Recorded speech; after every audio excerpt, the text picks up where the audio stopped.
Hello, everyone. Welcome to another book review.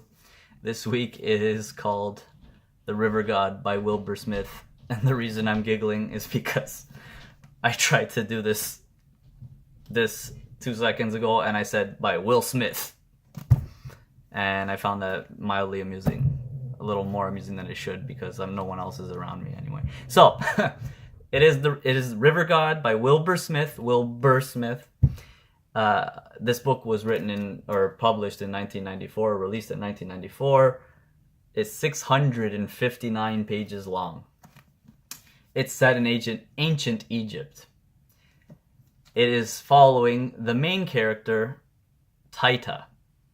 And this is the first time in a very long time that I read a book from the first person, written in the first person perspective. Why is this book, for me, why was this book so special? Well, interesting, first of all, I discovered Wilbur Smith by reading another book, which I've already reviewed, called, I'm looking over there for wherever it is. And the other book was called The Tiger's Prey, which I enjoyed and I appreciated. And in that book, it has a list of all the books he's written. And I noticed one of the series that he has was called the Ancient Egypt series or the Egypt Ship series or something like that. And I found that very fascinating. Yeah, the Egyptian novels. So I was like, okay, I'll give that a try. So I find this book at the bookstore and I'm like, okay, is this the first one? Yes, the first one. I'm like, oh crap, it's long. And not that, whatever, I've read books that are 800, 1,000, doesn't matter. And that's not an issue, but I want to read more. I want to read more and I have less time. So, or more different books so I can make more videos and I have less time to read. So I was like, this is going to be tight. But I'm like, you know what? This will be like, I'll find a time to make it a passion project. So, I went to Cuba the week before I read this book. The week before I went to Cuba last week from when I'm reviewing this. This is what I meant to say. I read this book in Cuba is what I also meant to say. Well, most of it. I started it on the plane to Cuba and I finished it just after I got home because it's that long. But mostly I read the majority of it on the beach in paradise with a nice breeze and loving my life for 7 days. And I'm not trying to brag, but I guess why I felt so good while reading it was because I literally felt good while I was reading it. But the content of this book is very interesting. The plot, I don't even know how to explain the plot. It's a very long story, not just in terms of pages. A lot happens. It starts, I think it spans over 25 years from the start of the book to the end. And I was reading it and I was very interested and I really like the main character Taita. He was written by Wilbur Smith in a way that he's very, what's the word? Cocky, but like more, he's like, I know I'm the best. Like when he describes things, he's always like, oh, there's three great physicians in ancient Egypt, and I'm one of them, and whatever, right? For example, I'm not doing it justice, but anyway, he has this cockiness to him, which is very entertaining. But here's the thing: Taita is a eunuch slave, but because he's so knowledgeable, he has a lot of skills, he becomes very valuable to whoever is his master. His mistress is Lady Lostris in the beginning of the book. And a lot of things happen. She's like 14 years old in the beginning of the book. By the end of the book, she's like 30 something. I don't remember exactly, close to 40 probably. And it's chronicling this whole life that he is in servitude of this lady, and she eventually becomes the queen. She eventually becomes the queen of Egypt. she becomes the pharaoh's one of his wives, and then his main consort, and then she becomes the queen regent because she gives birth to a son, but the son is not actually the pharaoh's son. And that's where things start to get really interesting, because they got to cover this up, because it's like devastating to all of the people involved if it's ever discovered. And the pharaoh's unawares. Most of the people go on unawares throughout the book about the true nature of the male heir to the throne. That being said, the plot is great, but I felt like this was an experience beyond just a story. Like, when he describes parts of, like, remember, this is ancient Egypt, so although they're the most civilized nation at that time, they're still a young civilization. They don't know things. They believe in, mysticism and all that kind of stuff. And, for example, when he sees a horse for the first time, he's like fascinated. There's a segment of the book where Egypt's about to be invaded by the Hyksos, and the Hyksos bring chariots and horses and advanced like bows that are more efficient than the ones that the Egyptian archers have.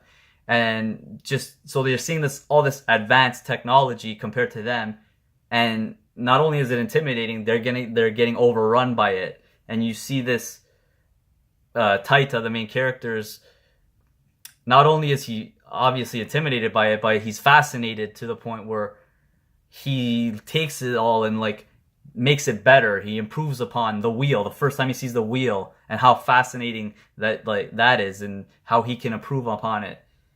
And it's a really interesting way to read a novel where you're getting somewhat of a history lesson through the eyes of a character.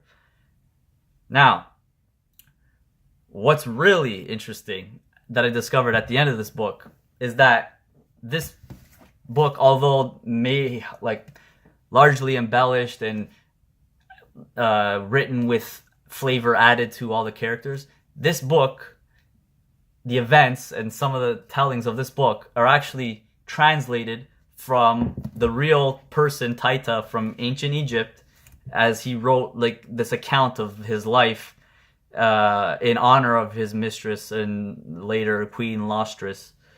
And so I don't know how much of the story is accurate. However, knowing that some parts of this story actually may have happened add to this like wonder of, I'm reading this thinking it's all fictional, and yeah, a lot of it's far-fetched, but the parts that you can tell that are probably true, that was really interesting to have a like share in this ancient 4,000-year-old person's experience of seeing something like the wheel for the first time, let's say, and how they had to basically leave Egypt because they were overrun and rebuild their civilization, and then later take it back again, which I believe is parts of his, like, that's actually historically accurate. It's just, I don't know the extent of how it happened, but anyway.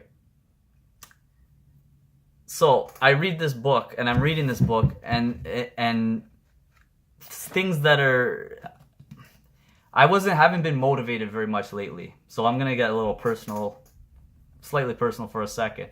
I haven't been very motivated lately, and it's not because of whatever, I don't know, whatever reason. But I'm reading this book, and I'm thinking like, these ancient whatever Egyptians or whatever, they wake up and they don't have a choice in what.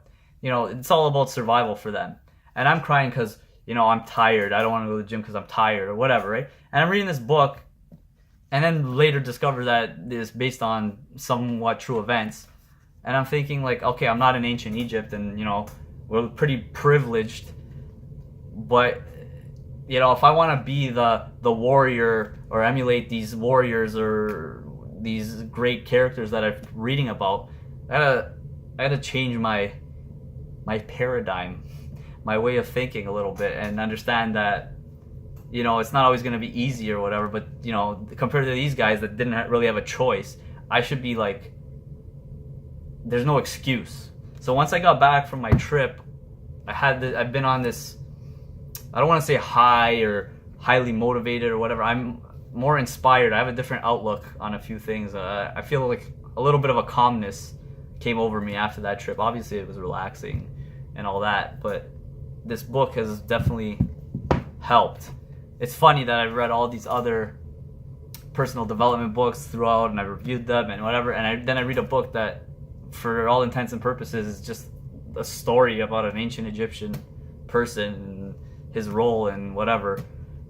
And that, the one that didn't intend to do that, have that message, really, it actually resonated with me more, and I found it very fascinating. And the bonus, after I read the book, I found out that I'm pretty sure there is a sequel to this book. That probably is totally fictional, but I'm very happy that the stories continue. I grew very attached to the characters. I literally felt like I watched them grow up. It felt like watching the season of a show or whatever, but you start with these young characters, they're teenagers, some of them, and then to the point of some of them die, and you feel like, I felt a sense of, not crying or sad, but I felt like a sense of loss. Like, this character that had such a large contribution to everything is all of a sudden gone, and somewhat of a, you know, anticlimactic but realistic manner, where at first I was disappointed because it wasn't like this epic death, and then I'm like, you know what, I think it did it justice. It was more real, more raw. But yeah, this was a much longer review, but I really enjoyed this book. I had a lot to say about it. It personally resonated with me a lot beyond the story itself. If you are interested in ancient Egyptian culture and civilization, if you like history, this is a very good read. You're learning without, like, it's not a lecture. You're experiencing learning the lessons, I guess. And that's it. That's all I have to say. That is the end of my review. I hope you enjoyed it. That was Wilbur Smith, Wilbur Smith, River God, Ancient Egyptian series. Thanks for watching, guys. Take care.